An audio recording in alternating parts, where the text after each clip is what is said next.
ഈ ആഴ്ചയിൽ എപ്പോഴെങ്കിലും ചെയ്യാന്ന് വിചാരിച്ചൊരു വീഡിയോ പെട്ടെന്നുണ്ടായ തോന്നല് കാരണം നമ്മൾ വളരെ ധൃതി പിടിച്ച് ഇന്ന് തന്നെ ചെയ്യാണ് കേട്ടോ. ഇപ്പൊ തന്നെ ചെയ്യാണ്. ഇത് എന്റെ ഹോസ്പിറ്റൽ ബാഗാണ്. നമ്മൾ ഏകദേശം ഒരു 1.5 ആഴ്ച മുന്നേ ഹോസ്പിറ്റൽ ബാഗ് പാക്ക് ചെയ്യാൻ ഒരു ശ്രമം നടത്തിയിട്ടുണ്ടായിരുന്നല്ലോ. അത് നമ്മുടെ കയ്യിൽ കുറെ സാധനങ്ങൾ ഇല്ലാത്തതുകൊണ്ടൊക്കെ പിന്നെ കുറെ ഡ്രസ്സ് വാഷ് ചെയ്തെത്താത്തതുകൊണ്ടും നമുക്ക് പാക്ക് ചെയ്തെത്താൻ പറ്റിയിട്ടുണ്ടായിരുന്നില്ല. അത് കഴിഞ്ഞ് ഒരാഴ്ചയും കൂടെ കഴിഞ്ഞപ്പോക്ക് ഓർഡർ ചെയ്ത സാധനങ്ങളെല്ലാം വന്നു. ഡ്രസ്സൊക്കെ വാഷ് ചെയ്ത് ഞാൻ ഈ ഹോസ്പിറ്റൽ ബാഗ് പാക്ക് ചെയ്ത് വെച്ചിട്ടുണ്ടായിരുന്നു. പിന്നെ ഞാൻ വിചാരിച്ചു ഇന്ന് ചെയ്യാം, നാളെ ചെയ്യാം, എന്തൊക്കെ കാര്യങ്ങൾ എന്നുള്ളത് കുറച്ചും കൂടെ പ്ലാൻ ചെയ്ത് കുറച്ചും കൂടെ റെഫർ ചെയ്യാൻ പറ്റുന്ന ഒരു ടൈപ്പ് വീഡിയോ ആക്കാന്നൊക്കെ ഇങ്ങനെ വിചാരിച്ച് ഈ ഒരു വീഡിയോ ഷൂട്ടിങ്ങിന് നീണ്ടു പോയിട്ടോ. അങ്ങനെ ഇന്ന് ഞാൻ വിഷ്ണുവിനെ ഓഫീസിൽ ഡ്രോപ്പ് ചെയ്യാൻ വേണ്ടിയിട്ട്, ഓഫീസിലല്ല അവിടെ സ്റ്റേഷനിൽ ഡ്രോപ്പ് ചെയ്യാൻ വേണ്ടിയിട്ട് പോയി തിരിച്ചു വരുന്ന വഴിക്കുണ്ട്. രാവിലെ അച്ചുവെച്ച് വിളിക്കുന്നു. എന്നിട്ട് നമ്മുടെ നോർമൽ വർത്തമാനത്തിനൊക്കെ ശേഷം അച്ചുവെച്ച് ഇങ്ങനെ ചോദിച്ചു, നിനക്ക് ഇപ്പൊ എന്തെങ്കിലും ഡിഫറൻസ് ഉണ്ടോ, പെയിൻ ഫീൽ ചെയ്യുന്നുണ്ടോ, ബോഡിക്ക് എന്തെങ്കിലും മാറ്റം തോന്നുന്നുണ്ടോ, എന്തെങ്കിലുമൊക്കെ സിംറ്റംസ് കാണിച്ചു തുടങ്ങിയോന്നൊക്കെ. അപ്പൊ ഞാൻ വിചാരിച്ചു ഇത്രയും കാലം ചോദിച്ചിട്ടില്ലല്ലോ, എന്ത് ഇന്ന് രാവിലെ വിളിച്ച് ചോദിക്കാൻ എന്നൊക്കെ ഞാനിങ്ങനെ വിചാരിച്ചു. അത് കഴിഞ്ഞ് വീട്ടിലെത്തി കുറച്ച് കഴിഞ്ഞപ്പോൾ അമ്മു ചേച്ചി എനിക്കൊരു മെസ്സേജ് അയച്ചു. എനിക്ക് നിന്റെ അടുത്തൊരു കാര്യം പറയാനുണ്ട്, നാട്ടിൽ പോകുന്നതിന്റെ മുന്നേ എനിക്കത് പറയണം, നമ്മളിനി അതിന് മുന്നേ മീറ്റ് ചെയ്യുമോന്ന് അറിയില്ലല്ലോ എന്ന്. അവർ നാട്ടിൽ പോവാണ്, പിള്ളേർക്ക് ഇവിടെ വെക്കേഷൻ ആണല്ലോ. അപ്പോൾ അവർക്ക് നാട്ടിൽ പോകാൻ പറ്റുന്ന ഒരു ചാൻസ് എപ്പോഴും ജൂലൈ ഓഗസ്റ്റ് മന്തിലായിരിക്കും. അപ്പൊ അവരൊരു 4 ആഴ്ചത്തേക്ക് നാട്ടിലോട്ട് പോവാണ്. അപ്പൊ എന്താ കാര്യം എന്നൊക്കെ അറിയാൻ വേണ്ടി ഞാൻ ധൃതി പിടിച്ച് മെസ്സേജ് ചെയ്ത് കഴിഞ്ഞപ്പോൾ അമ്മു ചേച്ചി വിളിച്ചു.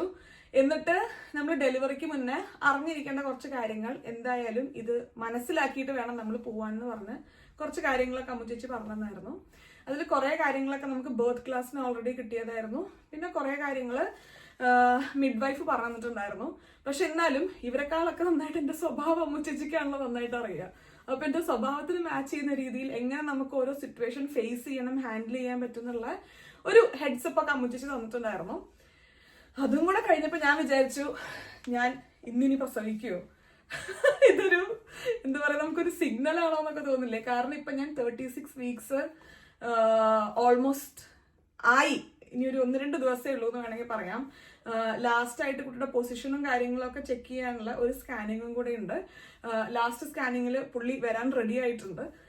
അപ്പൊ എന്നാലും ഒരു സ്കാനിങ്ങും കൂടെ ഉണ്ട്.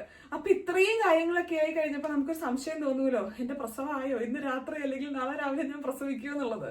അതിനു മുന്നേ ഈ ഹോസ്പിറ്റൽ ബാഗിൽ എന്താ ഞാൻ പാക്ക് ചെയ്തതെന്നുള്ളത് എനിക്ക് ഈ ഒരു വീഡിയോ ചെയ്യണമെന്നൊരു നിർബന്ധം ഉണ്ടായിരുന്നു. കാരണം കഴിഞ്ഞ വീഡിയോയിൽ നമ്മൾ ഓൾറെഡി പറഞ്ഞതാണ്, ഞാനൊരു ഞാൻ റെഫർ ചെയ്യാൻ പറ്റുന്ന ഒരു വീഡിയോ പോലത്തെ ഒരു വീഡിയോ കൃത്യം ഒരു 10-15 മിനിറ്റ് എന്തൊക്കെയാണ് ഞാൻ ഹോസ്പിറ്റൽ ബാഗിൽ എന്റെ റിക്വയർമെന്റ്സ് അനുസരിച്ച് ഞാൻ പാക്ക് ചെയ്തതെന്നുള്ള ഒരു വീഡിയോ നിങ്ങൾക്ക് ചെയ്യാന്നുള്ളത്. അപ്പോ വാക്ക് പറഞ്ഞാൽ പിന്നെ നമ്മൾ തെറ്റിക്കുന്നത് ശരിയല്ലല്ലോ. അപ്പോൾ ധൃതി പിടിച്ച് ഇന്ന് രാവിലെ വീട്ടിൽ നിൽക്കുന്ന അതേ വേഷത്തിൽ വലിയ ആർഭാടങ്ങളൊന്നുമില്ലാതെ നമ്മൾ എന്തൊക്കെയാണ് ഈ ഹോസ്പിറ്റൽ ബാഗിലുള്ളതെന്ന് നോക്കാൻ വേണ്ടി പോവാണ് കേട്ടോ. പിന്നെ ഈ ഒരു ബാഗിന്റെ അകത്ത് എന്റെ ആവശ്യം, എന്റെ റിക്വയർമെന്റ്സും അനുസരിച്ചിട്ടുള്ള കാര്യങ്ങളാണ് ഞാൻ പാക്ക് ചെയ്തിട്ടുള്ളത്. എന്നാലും ചില ആൾക്കാർക്ക് ചിലപ്പോൾ യൂസ്ഫുൾ ആയേക്കാം. ചില കാര്യങ്ങൾ നിങ്ങൾ വിട്ടുപോയിട്ടുണ്ടെങ്കിൽ ഇത് ആഡ് ചെയ്യാലോ, അല്ലെങ്കിൽ ഇത് ആവശ്യമില്ലല്ലോ, അങ്ങനെ നമ്മുടെ ആവശ്യം അനുസരിച്ച് നമുക്ക് ചിന്തിച്ച് പാക്ക് ചെയ്യാം. പിന്നെ എനിക്ക് തോന്നിയത് എപ്പോഴും കുറച്ച് ഓവർ പാക്ക് ചെയ്യുന്ന വലിയ പ്രശ്നമൊന്നുമില്ല. കാരണം നമ്മുടെ കയ്യിൽ സാധനം ഇല്ലാത്തതിനേക്കാൾ നല്ലതാണല്ലോ കൊണ്ടുപോയ സാധനം ഉപയോഗിച്ചില്ലെങ്കിലും കുറച്ചൊക്കെ തിരിച്ചു കൊണ്ടുവരുന്നത്. അപ്പോൾ ഞാൻ എൻ്റെ ആവശ്യം അനുസരിച്ച് പാക്ക് ചെയ്തിട്ടുണ്ട്. എന്തൊക്കെയാന്നുള്ളത് ഞാൻ കാണിക്കാം. പിന്നെ ഞാനൊരു ചെക്ക് ലിസ്റ്റ് പോലെ ഇപ്പോൾ എൻ്റെ കാര്യങ്ങൾ എന്തൊക്കെയാണ്, കുട്ടിയുടെ കാര്യങ്ങൾ എന്തൊക്കെയാണ്, വിഷ്ണുവിൻ്റെ കാര്യങ്ങൾ എന്തൊക്കെയാണ് എന്നുള്ളൊരു ചെക്ക് ലിസ്റ്റ് പോലെ ഞാൻ എഴുതി ഉണ്ടാക്കിയിട്ടുണ്ട്. നിങ്ങൾക്ക് സ്ക്രീൻഷോട്ട് എടുത്ത് വെക്കുകയോ എന്തെങ്കിലുമൊക്കെ ചെയ്ത് കഴിഞ്ഞാൽ പിന്നെ റെഫർ ചെയ്യാൻ വേണ്ടി എളുപ്പത്തിനുള്ള രീതിയിൽ അതിന് ഇൻസ്റ്റാഗ്രാമിൽ സ്റ്റോറി ആയിട്ട് ഹൈലൈറ്റ്സിൽ ഞാൻ ആഡ് ചെയ്തിടാം കേട്ടോ, ആർക്കെങ്കിലും ഒക്കെ ഉപകാരമായാലോ. അപ്പൊ അത് ഞാൻ പ്യുവർലി എന്തെങ്കിലുമൊക്കെ റെഫറൻസ് ആർക്കെങ്കിലും വേണമെന്നുണ്ടെങ്കിൽ അതിനു വേണ്ടി ചെയ്തതായിരുന്നു. അപ്പോ ഇനി സമയം കളയാതെ നമുക്ക് ഇന്നത്തെ വീഡിയോ സ്റ്റാർട്ട് ചെയ്യാം. Welcome to yet another episode of തനി മലയാളീസ് പ്രഹസനം. നമുക്ക് ഈ ഡോർ ഒന്ന് അടക്കാം കേട്ടോ, കാരണം മുകളില് വാഷിംഗ് മെഷീനും ഡ്രൈവറും ഒക്കെ ഓടുന്നുണ്ട്. അല്ലെങ്കിൽ ഈ ഒരു വീഡിയോയിൽ മൊത്തം ആ ഗുഡു ശബ്ദമായിരിക്കും ബാക്ക്ഗ്രൗണ്ടിൽ കേൾക്കുക. അപ്പോ നമുക്ക് ഈ ഒരു ഹോസ്പിറ്റൽ ബാഗ് അൺപാക്ക് ചെയ്ത് എന്തൊക്കെയാണ് അതിന്റെ അകത്തുള്ളതെന്ന് കാണുന്നതിന് മുന്നേ കുറച്ച് കാര്യങ്ങളൊന്ന് എനിക്ക് പറയാനുണ്ട് കേട്ടോ. അപ്പോൾ ഈ കാര്യങ്ങൾ നിങ്ങൾക്ക് കേൾക്കാൻ താല്പര്യമില്ല എന്നുണ്ടെങ്കിൽ ഡയറക്റ്റ്ലി ഇതേ ഈ ഒരു ടൈമിലോട്ട് നിങ്ങൾക്ക് സ്കിപ്പ് ചെയ്യാം. അവിടെ തൊട്ട് നമ്മൾ ഹോസ്പിറ്റൽ ബാഗ് അൺപാക്കിംഗ് സ്റ്റാർട്ട് ചെയ്യുന്നതായിരിക്കും. അപ്പോൾ ഒന്നാമത്തെ കാര്യം, നിങ്ങൾ കുറച്ച് പേരൊക്കെ ചോദിക്കുന്നുണ്ട്, അമ്മയും അച്ഛനും വരുമെന്ന് പറഞ്ഞതാണല്ലോ, എന്താ അവർ വരാത്തേന്നുള്ളത്. അപ്പോൾ അവര് വരാൻ സമയമായിട്ടുണ്ട്. ഒരു 8-10 ദിവസത്തിനുള്ളിൽ അവരെത്തും. ഇവിടെ നമ്മുടെ ഡേറ്റ് ഒക്കെ കാൽക്കുലേറ്റ് ചെയ്ത് ഡേറ്റ് പറയുമ്പോൾ ഞാൻ അതിനോട് അടുപ്പിച്ചിട്ടാണ് അവരുടെ ടിക്കറ്റ് എടുത്തത്. അന്ന് ടിക്കറ്റ് എടുക്കുമ്പോഴേ എൻ്റെ അടുത്ത് വിഷ്ണുവും അമ്മയും അച്ഛനും ഒക്കെ പറഞ്ഞായിരുന്നു, നമ്മൾ ഇത്ര അങ്ങോട്ട് പോകണോ, ഒരാഴ്ച നമുക്ക് ഇങ്ങോട്ട് വരാന്നുള്ളത്. അതിൻ്റെ ഇടയിൽ അമ്മ വിളിച്ചു കേട്ടോ, വരുന്ന എന്തൊരു കാര്യം പറയാൻ വേണ്ടി, 100 വയസ്സാണല്ലോ. അപ്പോൾ നമ്മൾ പറഞ്ഞു നിർത്തിയത് എനിക്ക് തോന്നുന്നു ഇവിടെയായിരുന്നു എന്ന്. അപ്പൊ വിഷ്ണുവും അമ്മയും അച്ഛനും ഒക്കെ എൻ്റെ അടുത്ത് പറഞ്ഞതായിരുന്നു, നമ്മൾ ആവോളം കാക്കണ്ട, ഒരു 2 ആഴ്ച മുന്നെങ്കിലും നമുക്ക് ടിക്കറ്റ് എടുക്കുക എന്നുള്ളത്. ഇപ്പോഴും ഡേറ്റിന്റെ അന്നൊന്നും അല്ല കേട്ടോ നമ്മൾ ടിക്കറ്റ് എടുത്തിട്ടുള്ളത്, ഏകദേശം ഒരാഴ്ച ബഫർ ഞാൻ വെച്ചായിരുന്നു. പക്ഷെ എന്നാലും ഇപ്പൊ എല്ലാരും പറയാ 2 ആഴ്ചയും കൂടെ മുന്നേ എടുക്കായിരുന്നു. കാരണം അവർക്ക് ഇവിടെ വന്നിട്ട് ഒന്ന് മിങ്കിൾ ചെയ്ത് ഒന്ന് സിറ്റുവേഷനിലോട്ട് ഇറങ്ങാനുള്ളൊരു സമയം ഉണ്ടായിരിക്കുമല്ലോ എന്നുള്ളത്. പക്ഷെ ഞാൻ വിചാരിച്ചത് എന്താണെന്നറിയോ, നമ്മൾ ഏകദേശം ഡേറ്റിനോട് അനുബന്ധിച്ചെടുക്കുകയാണെങ്കിൽ അപ്പോഴാണ് ഡെലിവറി ആവുന്നത് എന്നുള്ള ശുഭാപ്തി വിശ്വാസം ഉണ്ടായിരിക്കുമല്ലോ നമുക്ക്. ഞാൻ ജീവിക്കുന്ന ശുഭാപ്തി വിശ്വാസത്തിലാണ്. അപ്പൊ അങ്ങനെയാണെന്നുണ്ടെങ്കിൽ മാക്സിമം ടൈം കൊച്ചിന്റെ ഒപ്പം നമുക്ക് ഇവിടെ നിൽക്കാം. അത് കഴിഞ്ഞ് അവർ നാട്ടിലോട്ട് പോകുമ്പോൾ എനിക്കും വിഷ്ണുവിനും കൊച്ചിനും കൂടെ വാക്സിനേഷൻ ഡിപ്പെൻഡൻസി ഒന്നും ഇല്ലാന്നുണ്ടെങ്കിൽ അവരുടെ ഒപ്പം നമുക്ക് ട്രാവൽ ചെയ്ത് ഒരു 6-7 ആഴ്ച നാട്ടിൽ നിന്ന് തിരിച്ചു വരാനായിരുന്നു പ്ലാൻ. കാരണം ഇപ്പോ എന്റെയും വിഷ്ണുവിന്റെയും ഫാമിലി വേറെ ആരും കൊച്ചിനെ കണ്ടിട്ടില്ലല്ലോ. വിഷ്ണുവിന്റെ പേരൻസ് കണ്ടിട്ടില്ല, എന്റെ ഗ്രാൻഡ് പേരൻസ് കണ്ടിട്ടില്ല, എന്റെ ഫാമിലിയിൽ നിന്ന് വേറെ ആരും കണ്ടിട്ടില്ല, വിഷ്ണുവിന്റെ ഫാമിലിയിൽ നിന്ന് ആരും കണ്ടിട്ടുണ്ടായിരിക്കില്ല. അപ്പൊ അതുകൊണ്ട് അവരോടൊപ്പം ട്രാവൽ ചെയ്ത് പിന്നെ തിരിച്ചു വരാമെന്നായിരുന്നു എന്റെ ഒരു പ്ലാൻ. ഈ ഒരു പ്ലാനിങ് അനുസരിച്ചാണ് ഞാൻ ടിക്കറ്റ് ഡിലേ ആക്കിയത്. പക്ഷെ ഇപ്പൊ എല്ലാവരും എന്നോട് നീ എന്തിനാ അത്ര ഡിലേ ആക്കിയെന്ന് ചോദിക്കുമ്പോൾ എനിക്ക് തന്നെ ഒരു കുറ്റബോധം ക്വസ്റ്റ്യൻ ഒക്കെ വരുന്നു കേട്ടോ. എന്തായാലും അതവിടെ നിൽക്കട്ടെ, നമുക്ക് ടിക്കറ്റ് മാറ്റാനൊന്നും പറ്റില്ല. അവർക്ക് എടുത്ത ഡേറ്റ് തന്നെ അവർ വരും. നമ്മുടെ ശുഭാപ്തി വിശ്വാസം ഞാൻ ഇപ്പോഴും കൈവിട്ടിട്ടില്ല. അവർ വന്നതിന് ശേഷം തന്നെ ഡെലിവറി ഉണ്ടായിരിക്കുമല്ലോ എന്ന് ഞാൻ വിചാരിക്കുന്നു. അപ്പൊ അതാണ് ഒന്നാമത്തെ കാര്യം. ഈ രണ്ടാമത്തെ കാര്യം, ഓരോ കൺട്രിയിലും ഈ പറയുന്നത് പോലെ പ്രസവവും ഡെലിവറിയും അതിനോടുള്ള അപ്രോച്ചും കാര്യങ്ങളും ഒക്കെ ഭയങ്കര ഡിഫറൻസ് ഉണ്ടായിരിക്കുമല്ലോ. അപ്പൊ എങ്ങനെയാണ് നെതർലൻഡ്സിലെന്നുള്ളത് ഞാൻ ചെറിയൊരു സമയം കൊണ്ടൊന്ന് പറയാട്ടോ. ഇതിനു മുന്നേ ഞാൻ പ്രസവിച്ചിട്ടൊന്നുമില്ല, പക്ഷെ എന്നാലും എനിക്ക് മിഡ് വൈഫിൻ്റെ കിട്ടിയ കുറച്ച് ഉപദേശവും അതേപോലെ തന്നെ ഇവിടെ ബർത്ത് ക്ലാസ് അറ്റൻഡ് ചെയ്തിട്ടുണ്ടായിരുന്നു. അപ്പോൾ അതിൻ്റെ ഒരു നോളജും പിന്നെ ഇപ്പൊ അമ്മു ചേച്ചി, അച്ചേച്ചി, ദീപ ചേച്ചി ഇവരുടെ എല്ലാം ഡെലിവറി കണ്ടും കേട്ടും ഉള്ള എക്സ്പീരിയൻസും അവരെനിക്ക് പറഞ്ഞു തന്ന കാര്യങ്ങളും എല്ലാം വെച്ചിട്ടാണ് കേട്ടോ ഞാൻ പറയുന്നത്. ഇതിന് എന്തെങ്കിലും മാറ്റം ഉണ്ടെങ്കിൽ ഡെലിവറിക്ക് ശേഷം പറയാം. അപ്പോൾ ഇവിടെ നേരത്തെ പറഞ്ഞതുപോലെ മിഡ് വൈഫാണ് ഇപ്പോൾ എൻ്റെ പ്രഗ്നൻസി ഫുൾ മോണിറ്റർ ചെയ്ത് എന്നെ ടേക്ക് കെയർ ചെയ്തുകൊണ്ടിരിക്കുന്നത്. എനിക്ക് എൻ്റെ ത്രൂ ഔട്ട് പ്രഗ്നൻസി ഞാൻ ഇവിടെ മാത്രമാണ് കാണിച്ചിട്ടുള്ളൂ.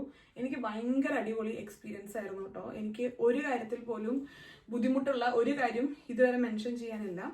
3rd ട്രൈമസ്റ്റർ ഒക്കെ ആയി കഴിഞ്ഞപ്പോൾ നമ്മൾ ചോദിക്കുന്നതിനേക്കാളും അടിപൊളി അറ്റൻഷനും കെയറുമാണ് അവർ തരുന്നത്. കാരണം ഇപ്പോൾ ഒരു 30 വീക്കൊക്കെ ആയി കഴിഞ്ഞപ്പോൾ അവർ പറഞ്ഞിട്ടുണ്ടായിരുന്നു, കുട്ടിയുടെ മൂവ്മെന്റ് ചില ദിവസം ചെറുതായിട്ട് കുറഞ്ഞ് ഫീൽ ചെയ്യുകയാണെങ്കിൽ ഒരു ഹെസിറ്റേഷനും ഇല്ലാതെ പെട്ടെന്ന് തന്നെ അവരെ വിളിക്കണം എന്നുള്ളത്. അപ്പൊ ഒരു ദിവസം 2 മണിക്കൂർ 3 മണിക്കൂറിലൊക്കെ ചെറിയ മൂവ്മെന്റ്സ് ഉണ്ടായിരുന്നു, വലിയ മൂവ്മെന്റ്സ് ആയിരുന്നില്ല. അപ്പൊ ഞാൻ മിഡ് വൈഫിനെ വിളിച്ചു. ഞാൻ സാറ്റർഡേ ആണ് വിളിച്ചത്, എമർജൻസി നമ്പറിലായിരുന്നു വിളിച്ചിട്ടുണ്ടായിരുന്നത്. സാറ്റർഡേ ഒന്നും പൊതുവെ എത്ര റെസ്പോൺസ് എനിക്ക് കിട്ടും ഇവിടെ നിന്ന് എനിക്ക് അറിയുന്നുണ്ടായിരുന്നില്ല കേട്ടോ. പക്ഷെ വിളിച്ചു കഴിഞ്ഞ് 20 മിനിറ്റ്സിൽ അവരിവിടെ വന്നു. ഇവിടെ വന്ന് എൻ്റെ ബിപിയും കുട്ടിയുടെ ഹാർട്ട് ബീറ്റും എല്ലാ കാര്യങ്ങളും അവർ മോണിറ്റർ ചെയ്തു. ഒന്നിലും ഒരു കുഴപ്പം അവർക്ക് തോന്നിയില്ല. പക്ഷെ എന്നാലും ഇമ്മീഡിയറ്റ് ആയിട്ട് അവർ ഇവിടെ ഉള്ള ഹോസ്പിറ്റലിൽ പോകാൻ വേണ്ടി പറഞ്ഞു. 1 മണിക്കൂർ അവർ കൊച്ചിനെ ഒബ്സർവ് ചെയ്തു, എംബ്ലിക്കൽ കോഡും കാര്യങ്ങളും ഒക്കെ നോക്കി, പിന്നെ മൂവ്മെന്റ്സിന് വേണ്ടി വേറൊരു സംഗതി എന്തൊക്കെയോ സിസ്റ്റം കണക്ട് ചെയ്തു, പിന്നെ ഹാർട്ട് ബീറ്റ് നോക്കി, എൻ്റെ BP നോക്കി.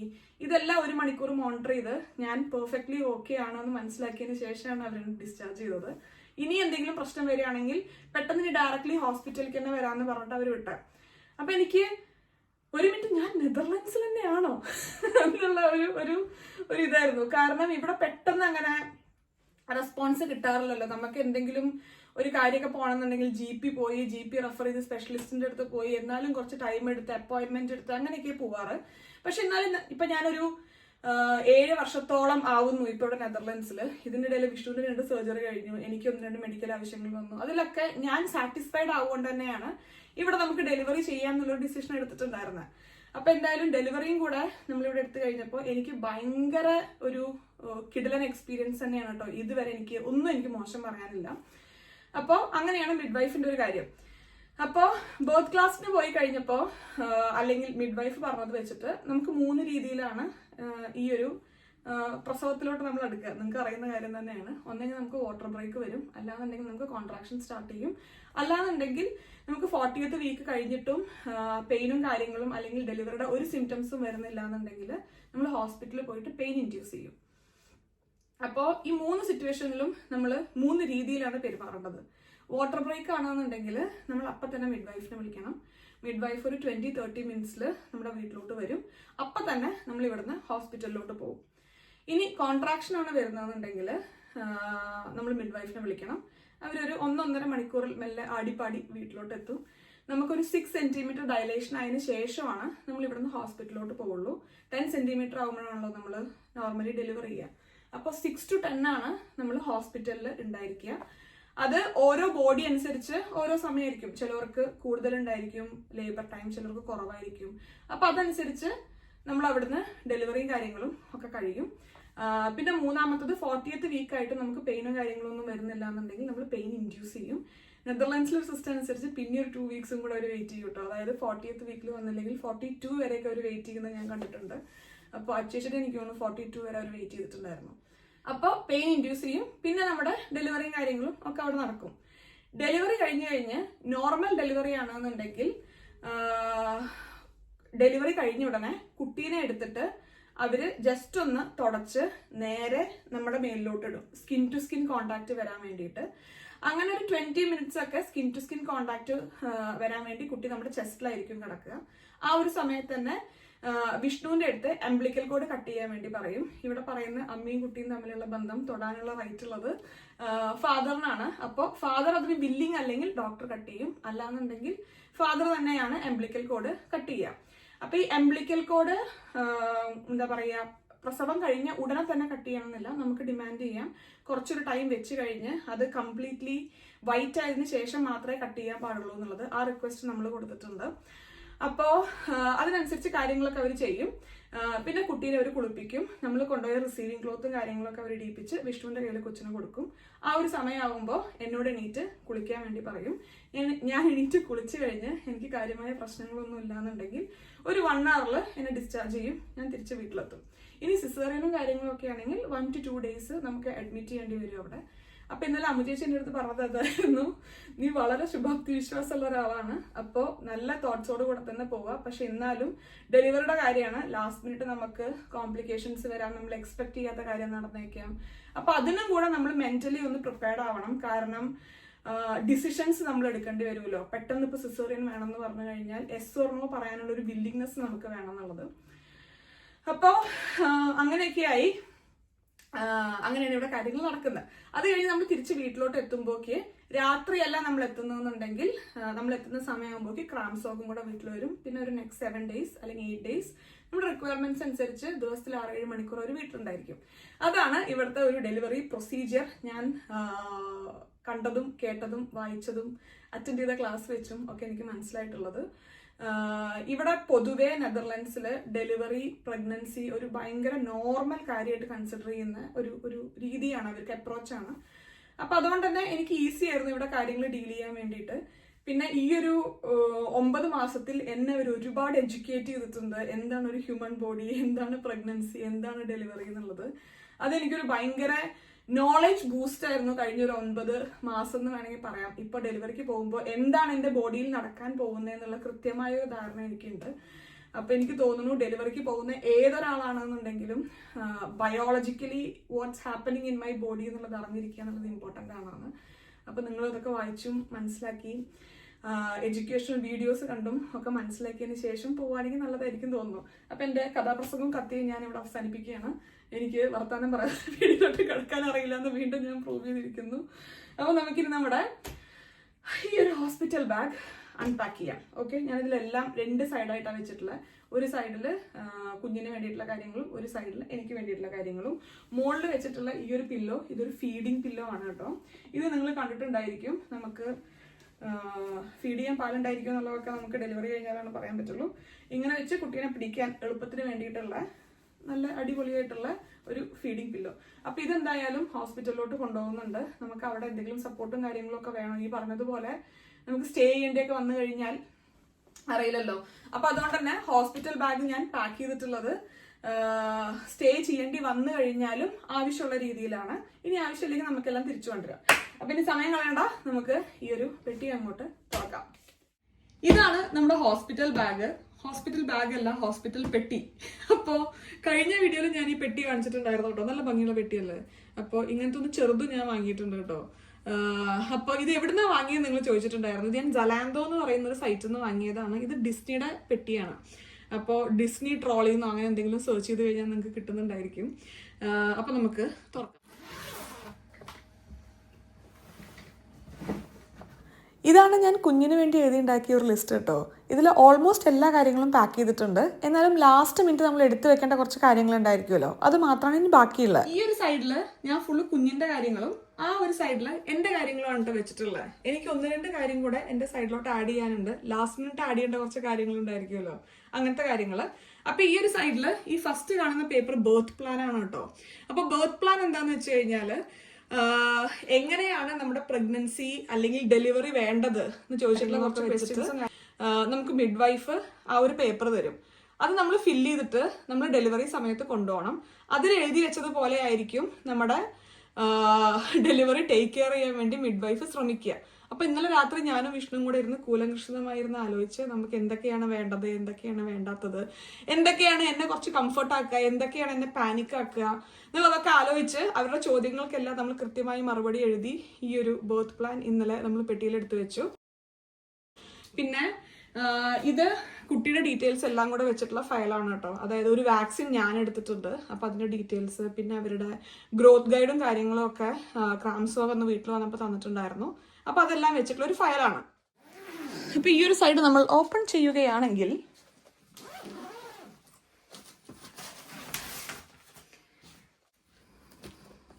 ഈ മുകളിലിരിക്കുന്നത് റിസീവ് ചെയ്യാൻ വേണ്ടിയിട്ടുള്ള ബ്ലാങ്കറ്റ് ആണ്. അപ്പോൾ എനിക്കെല്ലാം വെള്ളയിൽ വേണമെന്നൊരു ആഗ്രഹം ഉണ്ടായിരുന്നു. അപ്പോൾ വെള്ള ഡ്രസ്സും വെള്ള തൊപ്പിയും വെള്ള മിറ്റൻസും വെള്ള സോക്സും ഒരു വെള്ള ബ്ലാങ്കറ്റും വാങ്ങിയിട്ടുണ്ട്. അപ്പോൾ ഇത് റിസീവ് ചെയ്യാൻ വേണ്ടിയിട്ടുള്ള ബ്ലാങ്കറ്റ് ആണ്. പിന്നെ ഇത് ഞാൻ ഫോട്ടോഗ്രാഫിക്ക് വേണ്ടി വെച്ചതാണ്. ജനിച്ചുടനെ പേരും ഡേറ്റും വെയിറ്റും ഹൈറ്റും എല്ലാം എഴുതി സൈഡിലൊരു ചെറിയ ക്രോഷേ ടോയും പിന്നെ ഇതേ ഒരു വൈറ്റ് ഈ ഒരു ഷൂ ഇട്ടിട്ട് ഒരു ഫോട്ടോ എടുക്കാൻ വേണ്ടിയിട്ട്. എനിക്ക് ഈ ഫോട്ടോഗ്രാഫ്സ്, മെമ്മറീസ് അതൊക്കെ വളരെയധികം ഇമ്പോർട്ടൻ്റ് ആയിട്ടുള്ള ഒരാളാണ്. അപ്പോൾ ഇങ്ങനത്തെ കാര്യങ്ങൾ എനിക്ക് മിസ് ചെയ്യുക എന്നുള്ളത് വളരെയധികം ടഫായിരിക്കും. എന്നാലും എനിക്ക് എടുക്കാൻ പറ്റും എന്ന് ഞാൻ വിചാരിക്കുന്നു. അപ്പോൾ ഇത്രയും സംഗതികൾ നമ്മൾ ഫോട്ടോഗ്രാഫി ആവശ്യത്തിന് വേണ്ടി വെച്ചതാണ് കേട്ടോ. പിന്നെ ഒരു വാട്ടർ വൈപ്സ് വെച്ചിട്ടുണ്ട്. ഇത് വലിയ ആവശ്യമുള്ള സംഗതിയൊന്നും ആയിരിക്കില്ല, കാരണം ഇത് ഹോസ്പിറ്റലിലും ഉണ്ടായിരിക്കും. പക്ഷെ എന്നാലും ഇൻ കേസ് നമുക്ക് പെട്ടെന്ന് എടുത്ത് ഉപയോഗിക്കാൻ വേണ്ടി ഒരു വാട്ടർ വൈപ്സ് വെച്ചതാണ്. പിന്നെ ഇത് ബാത്തിന് ആവശ്യമുള്ള സംഗതികളാണ് കേട്ടോ. ഇതൊരു ബാത്ത് ടവലും പിന്നെ നമ്മള് മേലെ ഇന്നാളെ നമ്മൾ കഴിഞ്ഞ വീഡിയോയിൽ കാണിക്കുന്നുണ്ടായിരുന്നില്ല, റോസ് പറയുന്നുണ്ടായില്ലേ, നമ്മൾ കൈ വെച്ചല്ല കുളിപ്പിക്കുക. ഒരു സംഗതി ഉണ്ട്, എന്താ അതിന് പറയാന്ന് എനിക്ക് അറിഞ്ഞൂടാ. ഇത് നമ്മൾ കയ്യില് കണ്ടോ ഇട്ടിട്ടാണ് അത്ര കുട്ടീനെ കുളിപ്പിക്കുക. ഇത് ജനിച്ചുടനെ ഇതൊന്നും ആവശ്യം വരില്ല. ചിലപ്പോൾ അവര് ജസ്റ്റ് ഒന്ന് വാഷ് ചെയ്തെടുക്കുക മാത്രമേ ചെയ്യുള്ളൂ. പക്ഷെ എന്നാലും ഇൻ കേസ് ആവശ്യം വന്നാലോ എന്ന് വിചാരിച്ച് ഞാൻ വെച്ചതാണ് കേട്ടോ. അപ്പൊ അതേപോലെ ഒരു ടവലും ഉണ്ട് അതില്. അപ്പൊ അതാണ് ബാത്ത് എന്ന് പറഞ്ഞിട്ട് ഞാൻ ഇങ്ങനെ ഒരു സിപ്പ് ലോക്കിലാക്കി വെച്ചിട്ടുള്ളത്. ഞാൻ എല്ലാ കാര്യങ്ങളും സെപ്പറേറ്റ് ആയിട്ട് സിപ്പ് ലോക്കിലാക്കിയിട്ടാണ് പാക്ക് ചെയ്തിട്ടുള്ളത്.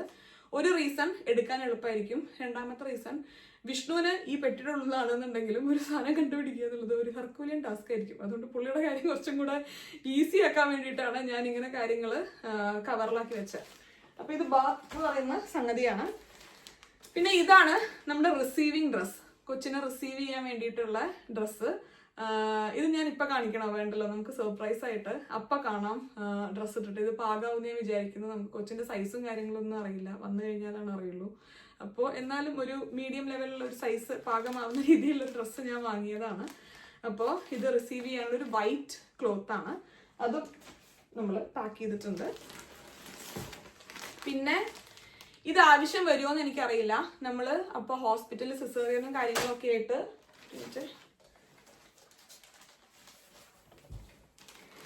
പിന്നെ ഇത് ആവശ്യം വരുമോ എന്ന് എനിക്ക് അറിഞ്ഞുകൂടാ.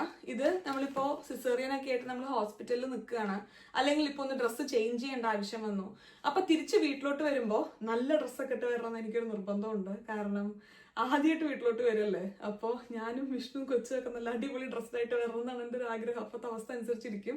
അപ്പോൾ അതിനു വേണ്ടി ഞാൻ വേറൊരു പെയർ ഡ്രസ്സ് ഇവിടെ പാക്ക് ചെയ്തിട്ടുണ്ട്. ഇതിലെല്ലാം ഉണ്ട് കേട്ടോ. റോംബർ ഉണ്ട്, പിന്നെ ടോപ്പ് ഉണ്ട്, പാൻസ്, സോക്സ്, മിറ്റൻസ്, ഹാറ്റ്, അങ്ങനെ എല്ലാം വരുന്ന ഒരു സെറ്റാണിത്. ഇതിൽ ആവശ്യമുള്ളത് നമുക്ക് അപ്പോൾ എടുത്ത് ഉപയോഗിക്കാം. അടുത്തത് ബർബ് ക്ലോത്ത്സ് ആണ്. ഇത് ഞാൻ 2 വലിയ ബർബ് ക്ലോത്തും 2 ചെറിയ ബർബ് ക്ലോത്തും കൂടെ ഞാൻ വെച്ചിട്ടുണ്ട്. ബാക്കിയെല്ലാം ഞാൻ ഇവിടെ പ്രോപ്പർലി ഈ കാണുന്ന ഡയപ്പർ സ്റ്റേഷൻ്റെ അകത്ത് വെച്ചിട്ടുണ്ട്. എന്തെങ്കിലും കൂടുതൽ ആവശ്യം വരികയാണെന്നുണ്ടെങ്കിൽ ഇപ്പം ഇവിടെ ആരെങ്കിലും ഒക്കെ ഉണ്ടായിരിക്കുമല്ലോ, അവരോട് കൊണ്ടുതരാൻ പറയാമെന്ന് വിചാരിച്ചിട്ട് അപ്പോൾ ബർബ് ക്ലോത്ത്സും കാര്യങ്ങളും വെച്ചിട്ടുണ്ട്. ഇപ്പോൾ ഫീഡ് ചെയ്യുന്ന സമയത്തോ അല്ലെങ്കിൽ എന്തെങ്കിലുമൊക്കെ തുടയ്ക്കാനൊക്കെ ആവശ്യമായിട്ട് വേണമെന്നുണ്ടെങ്കിൽ ബർബ് ക്ലോത്ത്സ് വേണമല്ലോ. അപ്പോൾ അതാണ് ഈ ഒരു പാക്കിൽ. പിന്നെ ഇത് എത്ര ആവശ്യം വരുമെന്ന് എനിക്കറിയില്ല. ഇതൊരു കോംബും പിന്നെ moisturiser, body wash, pseudo cream, അങ്ങനത്തെ കൊച്ചിൻ്റെ കോസ്മെറ്റിക് റിലേറ്റഡ് ആയിട്ടുള്ള സംഗതികൾ ഞാൻ ഒരു പാക്കിലാക്കി എടുത്തതാണ്. ഇത് ആവശ്യം വരാനുള്ള സാധ്യത വളരെ കുറവാണ്. എന്നാലും ഇൻ കേസ് ആവശ്യം വരികയാണെങ്കിലോ എന്ന് വിചാരിച്ചു കഴിഞ്ഞിട്ട് ഞാനത് പാക്ക് ചെയ്ത് വെച്ചാണ്. പിന്നെ ഇത് നെയിൽ ഫയൽ ചെയ്യാൻ വേണ്ടിയിട്ട് ഞാൻ നെയിൽ ഫയൽ ചെയ്യാൻ വേണ്ടിയിട്ടും പിന്നെ അതേപോലെ തന്നെ ചിലപ്പോൾ നമുക്ക് ഇങ്ങനെ ഫയൽ ചെയ്തെടുക്കാൻ വേണ്ടി ഒരു നാക്ക് വേണമല്ലോ, അതങ്ങോട്ട് ശരിയായിട്ടില്ല എന്നുണ്ടെങ്കിൽ കട്ട് ചെയ്യാൻ വേണ്ടി ചെറിയ നെയിൽ കട്ടർ ഞാൻ വെച്ചിട്ടുണ്ട്. അപ്പോൾ ഇതാണ് അടുത്ത സംഗതി. പിന്നെ ഇത് സ്വാഡിൽ ചെയ്യാൻ വേണ്ടിയിട്ടുള്ള ഒരു 2 സ്വാഡിൽ ക്ലോത്ത് ഞാൻ വെച്ചിട്ടുണ്ട്. സ്വാഡിലൊക്കെ ചെയ്ത് കിടത്തുമ്പോൾ കുട്ടി കുറച്ച് കാമാവും എന്നൊക്കെയാണല്ലോ പറയുന്നത്. അപ്പൊ ഇനി സ്വാഡിൽ ചെയ്യാത്ത ബുദ്ധിമുട്ട് വേണ്ടെന്ന് വിചാരിച്ച് 2 സ്വാഡിൽ ചെയ്യാൻ പറ്റുന്ന ക്ലോത്ത്സ് ഞാൻ വെച്ചിട്ടുണ്ട്. പിന്നെ ഇത് ഒരു പാസിഫയറിന്റെ കേസാണ് കേട്ടോ. കേസ് മാത്രമല്ല, അകത്ത് പാസിഫയറും ഉണ്ട്. നല്ല രസമില്ല ഇത് കാണാൻ. ഇത് നമുക്ക് ബാഗിന്റെ മുകളിലൊക്കെ ഹാങ് ചെയ്തിടാം കേട്ടോ. കാരണം സെപ്പറേറ്റ് ആയിട്ട് നമുക്ക് വെക്കണല്ലോ. ബാഗിന്റെ അകത്തോട്ട് ചുമ്മാ ഇടുന്നത് അത്ര ഒരു നല്ല കാര്യമല്ല. ഇത് നമുക്കൊന്ന് സ്റ്റെറിലൈസ് ചെയ്യും കൂടെ വേണം. ഞാൻ ബോട്ടിൽ സ്റ്റെറിലൈസർ നമ്മളിപ്പോൾ ഇവിടെ അറേഞ്ച് ചെയ്തിട്ട് കുറച്ച് ദിവസമായിട്ടേ ഉള്ളൂ. അപ്പോൾ അതിലെല്ലാ ബോട്ടിൽസും പാസിഫയറും എല്ലാം വെച്ച് നമുക്കൊന്ന് സ്റ്റെറിലൈസ് ചെയ്തെടുക്കണം. ഇത് ന്യൂ ബോണിന് പറ്റുന്ന ടൈപ്പ് പാസിഫയർ ആണ്. കണ്ടോ, നമ്മുടെ കൊച്ചിൻ്റെ വായയുടെ വലിപ്പം അനുസരിച്ചിട്ടുള്ള പാസിഫയർ വേണം ഉപയോഗിക്കാൻ. ചില പാസിഫയറിന് വലിയ റൗണ്ട് കണ്ടിട്ടുണ്ട്. അത് കുട്ടികൾക്ക് കുറച്ച് ഉപയോഗിക്കാൻ വേണ്ടി ബുദ്ധിമുട്ടായിരിക്കും. അതുകൊണ്ട് തന്നെ ഇത് ന്യൂ ബോണിന് പറ്റുന്ന രീതിയിലുള്ള ചെറിയ പാസിഫയർ ആണ്. അപ്പോൾ ഇത് നമുക്ക് മിഡ് വൈഫ് സജസ്റ്റ് ചെയ്ത് അതേ ബ്രാൻഡ് നമ്മൾ വാങ്ങിക്കുകയാണ് ചെയ്തിട്ടുള്ളത് കേട്ടോ. ഇത് കുറച്ച് ഡയപ്പേഴ്സ് ആണ് കേട്ടോ. ഡയപ്പറും കാര്യങ്ങളും ഒക്കെ കുറച്ച് ഞാൻ എടുത്തിട്ടുണ്ട്. ഒരു ഫുൾ പാക്ക് ഞാൻ വെച്ചിട്ടില്ല. ഇതിലൊരു 10 ഡയപ്പറോളം ഉണ്ടായിരിക്കും. ബാക്കി പിന്നെ ആവശ്യമുണ്ടെങ്കിൽ നമുക്ക് അവിടുന്ന് വാങ്ങിക്കുക അല്ലെങ്കിൽ ഹോസ്പിറ്റലിൽ ഉണ്ടാവുകയൊക്കെ ചെയ്യുമല്ലോ. എന്നാലും സേഫ്റ്റിക്ക് വേണ്ടി ഞാൻ കുറച്ച് ഡയപ്പർ എടുത്തതാണ്. പിന്നെ ഒരു 2 ഫുൾ ബോഡി സ്യൂട്ട് എടുത്തിട്ടുണ്ട്. ജനിച്ച ഉടനെ ഇടാൻ പറ്റുന്ന സൈസിലുള്ള 2 ഫുൾ ബോഡി സ്യൂട്ട്. ഈ പറഞ്ഞതുപോലെ ഹോസ്പിറ്റലിൽ സ്റ്റേ ചെയ്യേണ്ടി വന്നു കഴിഞ്ഞാൽ രാത്രി ചേഞ്ച് ചെയ്യേണ്ട ആവശ്യത്തിനൊക്കെ വേണ്ടിയിട്ടാണ് ഈ ഒരു സംഗതി എടുത്തിട്ടുള്ളത്. അതിൻ്റെ ഒപ്പം ഒരു 2-3 എക്സ്ട്രാ പെയർ റോംബേഴ്സും പാൻസും സോക്സും മിറ്റൻസും ഒക്കെ എടുത്തിട്ടുണ്ട്. ഈ പറഞ്ഞതുപോലെ സ്റ്റേ ചെയ്യേണ്ട ആവശ്യം വന്നു കഴിഞ്ഞാൽ അതിന് വേണ്ടിയിട്ട്. ഇതിലൊരു 2 സെറ്റാണ് വരുന്നത് തോന്നുന്നു. അല്ല, 3 റോംബറാണ് വരുന്നത്. ഒരു ഹാഫ് സ്ലീവും 2 ഹാഫ് സ്ലീവും ഒരു ഫുൾ സ്ലീവും വരുന്ന റോംബർ. പിന്നെ സോക്സും മിറ്റൻസും ഒക്കെ വെച്ചിട്ടുണ്ട് ഇതിൻ്റെ അകത്ത്. അങ്ങനെ എക്സ്ട്രാ ഒരു സെറ്റ്. പിന്നെ ഇതൊരു ബിബാണ്. നമ്മൾ ഫീഡൊക്കെ ചെയ്യുമ്പോൾ ഇങ്ങോട്ട് പാല് വരാതിരിക്കാൻ വേണ്ടിയിട്ട് ഉള്ള ഒരു ബിബ് എക്സ്ട്രാ അവർ വെക്കാൻ വേണ്ടി പറഞ്ഞിട്ടുണ്ടായിരുന്നു. അപ്പോൾ ഒരു ബിബും കൂടെ വെച്ച് നമ്മൾ കൊച്ചിൻ്റെ കാര്യങ്ങൾ ഇത്രയാണുള്ളൂ. ഞാൻ ഇതിൻ്റെ ഒരു ലിസ്റ്റ് ഞാൻ മുന്നേ കൊടുത്തിട്ടുണ്ടായിരുന്നു. അതിൽ കുറച്ച് കാര്യങ്ങളും കൂടെ ഇതിലോട്ട് ആഡ് ചെയ്യാനുണ്ട്. അതും കൂടെ ആഡ് ചെയ്ത് നമുക്ക് ഇത് അടയ്ക്കേണ്ടതാണ്. അപ്പോൾ ഇതാണ് എന്താ പറയുക, കുഞ്ഞിൻ്റെ സൈഡിലെ നമ്മുടെ ഹോസ്പിറ്റൽ ബാഗ്. ഇതിൻ്റെ അകത്ത് നമ്മൾ വെക്കുമ്പോഴേ നമുക്ക് ആവശ്യം പെട്ടെന്ന് വരാത്ത കാര്യങ്ങൾ താഴെയും പിന്നെ ആവശ്യമുള്ള കാര്യങ്ങൾ മുകളിലും എന്നുള്ള രീതിയിൽ തന്നെയായിട്ടാണ് ഞാൻ വെച്ചിട്ടുള്ളത്. പെട്ടെന്ന് മുകളിൽ നിന്ന് എടുക്കാൻ വേണ്ടിയിട്ട്. അതായത് റിസീവിംഗ് ക്ലോത്ത് ഒക്കെ ഞാൻ ഏറ്റവും മുകളിൽ തന്നെയായിരുന്നു വെച്ചിട്ടുണ്ടായിരുന്നത്.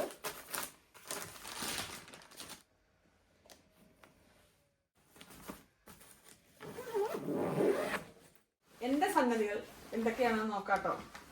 അപ്പോൾ ഇവിടെയാണ് എൻ്റെ കാര്യങ്ങളെല്ലാം ഇരിക്കുന്നത്. അതൊന്ന് തുറന്നു നോക്കാം. ഇതാണ് ഞാൻ എനിക്ക് വേണ്ടി എഴുതിയുണ്ടാക്കിയ ചെക്ക് ലിസ്റ്റ്. ഇതിൽ 1-2 കാര്യങ്ങൾ നമ്മുടെ ഹോസ്പിറ്റൽ ബാഗിൽ സ്റ്റിൽ ഞാൻ വെച്ചിട്ടില്ല കേട്ടോ. അപ്പോൾ ബാക്കിയെല്ലാം ആണ് ഇപ്പോൾ അറേഞ്ച് ചെയ്ത് വെച്ചിട്ടുള്ളത്. എനിക്ക് കഴിഞ്ഞ 2 ദിവസമായിട്ട് തുടങ്ങിയ പരിപാടിയാണ്. രാവിലെ ആയി കഴിഞ്ഞാൽ നമ്മളൊരു സിനിമയിലൊക്കെ കണ്ടിട്ടില്ലേ, രാവിലെ എണീറ്റ് പല്ലൊക്കെ തേച്ച് കുളിച്ച് ബ്രേക്ക്ഫാസ്റ്റ് കഴിച്ച് സുഖമായി കിടന്നുറങ്ങുക. ആ ഒരവസ്ഥ എനിക്ക് കഴിഞ്ഞ 2 ദിവസമായിട്ട്. രാവിലെ എണീറ്റ് കാര്യങ്ങളൊക്കെ കഴിഞ്ഞ് ഭയങ്കര ക്ഷീണം, കിടന്നുറങ്ങി. ഉച്ചയ്ക്ക് എണീറ്റ് കഴിഞ്ഞാൽ പിന്നെ ഞാൻ വളരെയധികം എനർജറ്റിക്കാണ്. ഇത് കേൾക്കുമ്പോൾ നിങ്ങൾക്ക് തോന്നും എനിക്ക് രാത്രി ഉറക്കമില്ല എന്ന്. അങ്ങനെയല്ല, രാത്രി പൂക്കുറ്റി പോലെ കിടന്നുറങ്ങുന്ന. ഇപ്പൊ രാത്രി ഏകദേശം ഒരു 12:30-1 മണി ആ ഒരു സമയത്തൊക്കെയാണ് എൻ്റെ യൂഷ്വൽ സ്ലീപ്പ് ടൈം ഇപ്പോൾ. അപ്പോൾ പറയാൻ കഴിഞ്ഞാൽ രാവിലെ 9 മണി 9:30 തന്നെയാണ് ഞാൻ എണീക്കുന്നത്. അപ്പോൾ ഇടയില് ഈ പറഞ്ഞതുപോലെ 2-3 തവണ നമുക്ക് വാഷ്റൂം യൂസ് ചെയ്യേണ്ട ആവശ്യമുള്ളതുകൊണ്ട് എണീക്കും. പക്ഷെ സ്ലീപ്പിന് ഡിസ്റ്റർബ് ആവുന്നൊന്നുമില്ല കേട്ടോ. ഞാൻ പറയില്ല, അങ്ങനത്തെ ഒരു പ്രത്യേക അവസ്ഥയിൽ കൂടെയാണ് ഞാൻ പോയിക്കൊണ്ടിരിക്കുന്നത്. ഈ ഒരു സൈഡില് എനിക്ക് എൻ്റെ ഡോക്യുമെന്റ്സും കാര്യങ്ങളൊക്കെ വെക്കണം. അത് പിന്നെ ഇറങ്ങാൻ നേരത്തെ എടുത്താൽ മതിയായിരിക്കും. അതല്ലാതെ എനിക്ക് ആവശ്യം വരുമല്ലോ. അതായത് എൻ്റെ ID കാർഡ്, എൻ്റെ ഇൻഷുറൻസ് കാർഡ്, അങ്ങനത്തെ സംഗതികളെല്ലാം ഈ ഒരു സൈഡിൽ എൻ്റെ ഡോക്യുമെന്റ് സെക്ഷനിൽ വെക്കണം. അതല്ലാതെ ഞാൻ ഇവിടെ വെച്ചിട്ടുള്ള എന്തൊക്കെയാന്ന് വെച്ച് കഴിഞ്ഞാൽ, കഴിഞ്ഞ വീഡിയോയിൽ നമ്മൾ ഡീറ്റെയിൽ ആയിട്ട് പോസ്റ്റ്മോർട്ടം റിക്കവറി കിറ്റിനെ പറ്റിയിട്ടും എങ്ങനെയാണ് അതിലെ കാര്യങ്ങൾ ഉപയോഗിക്കേണ്ടത്, എന്തൊക്കെയാണ് അതിന്റെ ഉപയോഗിക്കുമ്പോഴുള്ള ബെനിഫിറ്റ്സ് എന്നൊക്കെ നമ്മൾ പറഞ്ഞിട്ടുണ്ടായിരുന്നല്ലോ. അപ്പോൾ അതിൽ നമ്മൾ പറഞ്ഞ കാര്യങ്ങളെല്ലാം ഞാൻ ഈ ഒരു ബാഗിൽ പാക്ക് ചെയ്തിട്ടുണ്ട്. വീണ്ടും ഞാൻ ഓവർ എക്സ്പ്ലെയിൻ ചെയ്ത് നിങ്ങളെ ബോറടിപ്പിക്കുന്നില്ല കേട്ടോ. അപ്പോൾ ഇത് മോമി ഫസ്റ്റ് എന്ന് പറയുന്ന ഒരു ബ്രാൻഡാണ്, US-ലുള്ള ഒരു ബ്രാൻഡാണ്. അവരെനിക്കൊരു 3 കിറ്റ് അയച്ചിട്ടുണ്ടായിരുന്നു. നമ്മൾ പ്രഗ്നന്റ് ആണെന്ന് പറഞ്ഞ ഉടനെ, കഴിഞ്ഞ വീഡിയോയിൽ പറഞ്ഞതല്ലേ. അപ്പോൾ അവരുടെ പ്രൊഡക്ട്സ് ആണ് ഞാൻ എൻ്റെ ഹോസ്പിറ്റൽ ബാഗിൽ വെച്ചിട്ടുള്ളത്. ഇത് പെറി ബോട്ടിലാണ്. ഇത് നമ്മുടെ പ്രൈവറ്റ് ഏരിയ ഒക്കെ ക്ലീൻ ചെയ്യാൻ വേണ്ടിയിട്ട്, വെള്ളം ഉപയോഗിച്ച് ക്ലീൻ ചെയ്യാൻ വേണ്ടിയിട്ടുള്ള പെറി ബോട്ടിൽസ് ആണ്. ഇവിടെ വെള്ളം അത്ര കോമൺ ആയിട്ടുള്ള ഒരു കാര്യമല്ലല്ലോ ടോയ്ലറ്റിൽ, എല്ലാ സ്ഥലത്തും വേണമെന്നില്ല. ഹോസ്പിറ്റൽസിൽ കഴിഞ്ഞ തവണയൊക്കെ ഞാൻ പറഞ്ഞില്ലേ മോണിറ്റർ ചെയ്യാൻ വേണ്ടി പോയിട്ടുണ്ടായിരുന്നു എന്നാണ്. അന്ന് പോയപ്പോൾ അവിടെ ഞാൻ ഫോസറ്റ് കണ്ടിട്ടുണ്ടായിരുന്നു. പക്ഷെ അതല്ലെങ്കിൽ അത്ര കോമൺ ആയിട്ടുള്ള ഒരു കാര്യമല്ല. പല ഹോസ്പിറ്റൽസിലും ടോയ്ലറ്റ്സിലും, ഇനി ഹോസ്പിറ്റൽസിൽ ഉണ്ടോ എന്ന് എനിക്കറിയില്ല കേട്ടോ, പക്ഷെ പൊതുവെ ടോയ്ലറ്റ്സിൽ അത്ര കോമൺ ആയിട്ടുള്ള ഒരു കാര്യമല്ല ഫോസറ്റ്. അപ്പോൾ നമുക്ക് വെള്ളം ഉപയോഗിച്ച് നമ്മുടെ പ്രൈവറ്റ് ഏരിയ ക്ലീൻ ചെയ്യാൻ വേണ്ടിയിട്ടുള്ള ബോട്ടിലാണിത്. ഇത് ട്രാവൽ ചെയ്യുന്ന ഒരുപാട് ആൾക്കാരും ഇപ്പം കൊണ്ടു നടക്കാറുണ്ട്, നമുക്ക് വെള്ളം ഉപയോഗിച്ച് ക്ലീൻ ചെയ്യാൻ വേണ്ടി. ഡിസ്പോസിബിൾ ആയിട്ടുള്ള അണ്ടർവെയർ ആണ് കേട്ടോ. ഇതിന്റെ ക്വാളിറ്റി നമ്മൾ കഴിഞ്ഞ വീഡിയോന്റെ ഇടയിൽ തുറന്ന് കണ്ട് നമ്മളൊന്ന് ഞെട്ടിയ സംഗതിയായിരുന്നു. ഭയങ്കര അടിപൊളിയായിട്ടുള്ള, കണ്ടോ, ഇതാണ് പോസ്റ്റ്മോർട്ടം ടൈമിൽ നമുക്ക് ഉപയോഗിക്കാൻ പറ്റുന്ന ഡിസ്പോസിബിൾ ആയിട്ടുള്ള അണ്ടർവെയർ. ഇതിൽ നമ്മൾ ഹെവി ഡ്യൂട്ടി പാഡ്സ് വെച്ച്, അതിന്റെ മുകളിൽ നമ്മൾ കൂളിംഗ് പാഡ് വെച്ച്, അതിന്റെ മുകളിൽ ആവശ്യമുണ്ടെങ്കിൽ നമുക്ക് നമ്മുടെ ഈ പാഡ് ലൈനേഴ്സ്, അതായത് കണ്ടോ പെരീനിയൽ കൂളിംഗ് പാഡ് ലൈനേഴ്സ്, ഇത് ഉപയോഗിക്കാം. പിന്നെ ഹേസൽ ഉപയോഗിച്ചിട്ടുള്ള ഫോം ഉണ്ട്, അത് ഉപയോഗിക്കാം. ഇതൊക്കെ നമ്മുടെ ആ ഒരു ഏരിയയിലെ സ്വെല്ലിങ്ങും അതേപോലെ തന്നെ റിക്കവറി ഒക്കെ ഫാസ്റ്റ് ആക്കാൻ വേണ്ടി ഹെൽപ്പ് ചെയ്യുന്ന സംഗതികളാണ്. ഇത് ഡീറ്റെയിൽ ആയിട്ട് ഞാൻ കഴിഞ്ഞ വീഡിയോയിൽ പറഞ്ഞിട്ടുണ്ടായിരുന്നു, അതുകൊണ്ടാണ് ഞാനിപ്പോൾ മെൻഷൻ ചെയ്യാത്തത്.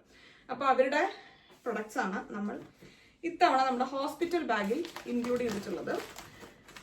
എങ്ങനെയുണ്ട് ഈ പ്രൊഡക്ട്സ് ഉപയോഗിച്ചിട്ടുള്ള എൻ്റെ എക്സ്പീരിയൻസ് എന്നുള്ളത് ഡെലിവറിക്ക് ശേഷം ഞാൻ പറയാം കേട്ടോ. ഇപ്പം നമ്മൾ ഉപയോഗിച്ചിട്ടില്ലല്ലോ, പക്ഷെ കാണുമ്പോൾ എല്ലാം നല്ല ക്വാളിറ്റി ഉള്ള പ്രൊഡക്ട്സ് തന്നെയാണ്. ഇത് അവരുടെ കൂളിംഗ് പാഡ് ലൈനേഴ്സ് ആണ്.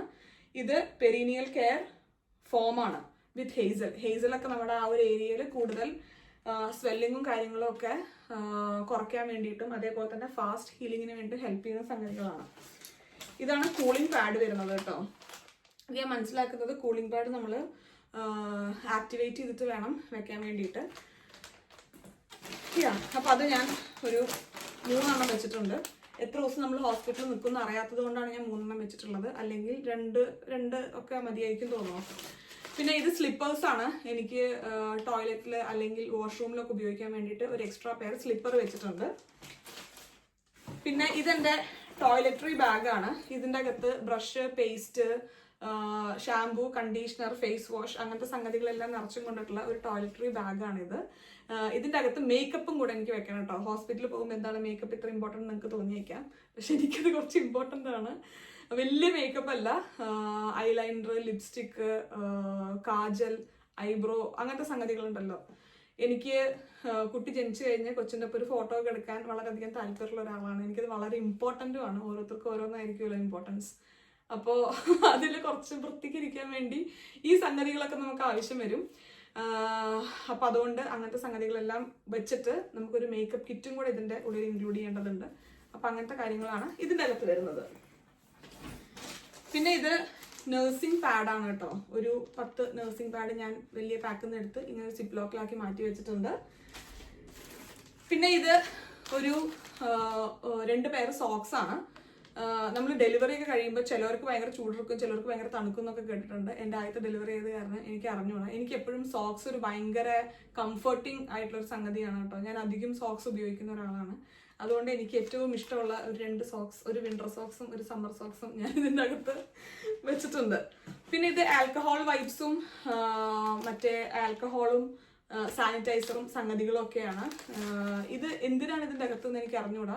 പക്ഷെ ഇൻഷുറൻസിന് അവരയച്ച കാർഡിൽ ഇത് നമ്മൾ ഹോസ്പിറ്റൽ ബാഗിൽ വെക്കാൻ അവർ പറഞ്ഞിട്ടുണ്ട്. അപ്പോൾ അതുകൊണ്ട് ഇത് ഞാൻ വെച്ചിട്ടുണ്ട്. പിന്നെ ഇത് ഹെവി ഡ്യൂട്ടി മെറ്റേണിറ്റി പാഡ്സ് ആണ്. അത് ഒരു 5-6 എണ്ണം നമ്മളുടെ ഇവിടെ പാക്ക് ചെയ്തെടുത്തിട്ടുണ്ട്.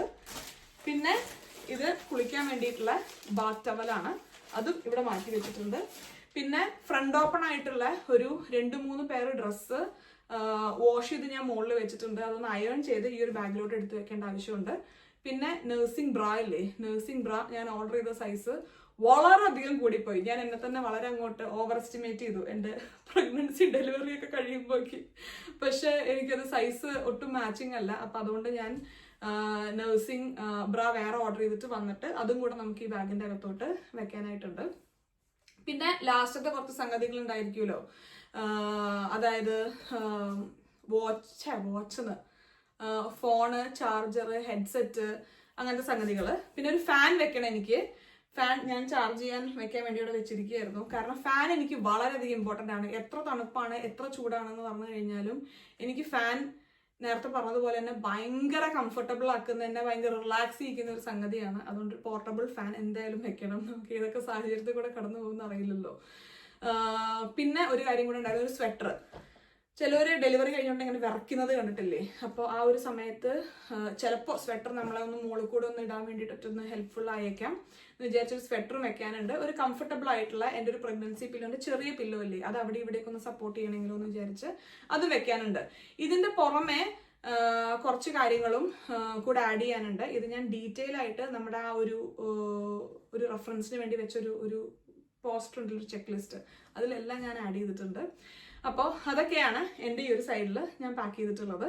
വിഷ്ണുവിൻ്റെ കാര്യങ്ങൾ വിഷ്ണു പാക്ക് ചെയ്ത് ഒരു പെട്ടിയുടെ മുകളിൽ വെച്ചിട്ടുണ്ട്. എനിക്ക് എടുത്തിട്ട് വരാൻ വയ്യ, നിങ്ങൾ മനസ്സിലാക്കുന്ന വിചാരിക്കുന്നു. പക്ഷെ ആ ചെക്ക് ലിസ്റ്റ് ഞാനിവിടെ ഇൻക്ലൂഡ് ചെയ്യാം. അപ്പം ഇനി ഈ ഭാഗം ഒന്ന് നമുക്ക് തിരിച്ചു കയറ്റാം.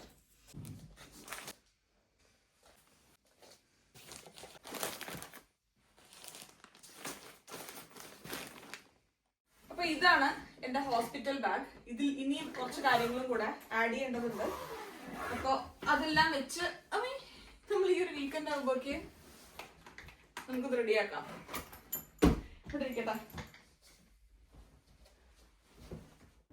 ഇതാണ് ഞാൻ വിഷ്ണുവിന് വേണ്ടി എഴുതിയുണ്ടാക്കിയ ഒരു ലിസ്റ്റ്. പക്ഷേ ഇത് വായിച്ചിട്ട് വിഷ്ണു പറയുന്നത് ഇതൊക്കെ ഭയങ്കര ഓവറാണെന്നാണ്. അപ്പോൾ നിങ്ങൾക്ക് ആവശ്യമുള്ള കാര്യങ്ങൾ ഇൻക്ലൂഡ് ചെയ്ത് നിങ്ങൾ പാക്ക് ചെയ്യുക. അപ്പോൾ ഇന്നത്തെ ഈ ഒരു ചെറിയ വീഡിയോ നിങ്ങൾക്ക് ഇഷ്ടപ്പെട്ടു എന്ന് ഞാൻ വിചാരിക്കുന്നു. നമ്മൾ നേരത്തെ പറഞ്ഞതുപോലെ ഒരു വ്ളോഗ് ചെയ്ത് ഓർമ്മ ഉണ്ടോ? നമുക്ക് ഈ റൂമിൽ കുറച്ച് മാറ്റങ്ങളൊക്കെ വരുത്താൻ താല്പര്യമുണ്ട്, അത് ചെയ്തുകൊണ്ടിരിക്കുക എന്നൊക്കെ പറഞ്ഞിട്ട് അന്ന് പറഞ്ഞ കുറച്ച് മാറ്റങ്ങളൊക്കെ നമ്മൾ ഈ റൂമിൽ വരുത്തി. അത് ഞാൻ അടുത്ത വ്ളോഗിൽ ഇൻക്ലൂഡ് ചെയ്യാം കേട്ടോ. എല്ലാം കൂടെ ഞാനിതിൽ കാണിക്കുന്നില്ല. അപ്പോൾ എന്തായാലും ഈ ചെറിയ ഹോസ്പിറ്റൽ ബാഗ് അൺപാക്കിംഗ് വീഡിയോ നിങ്ങൾക്ക് ഇഷ്ടപ്പെട്ടു എന്ന് വിചാരിക്കുന്നു. വീണ്ടും നല്ലൊരു വീഡിയോ ആയിട്ട് കാണുന്നവരെ എല്ലാവർക്കും നന്ദി, നമസ്കാരം, സസ്നേഹം. ഒരുമാതിരി ഇലക്ഷൻ എന്ന പോലെയോ. എല്ലാവർക്കും നന്ദി, നമസ്കാരം, സസ്നേഹം, തനി മലയാളി. ടാറ്റാ.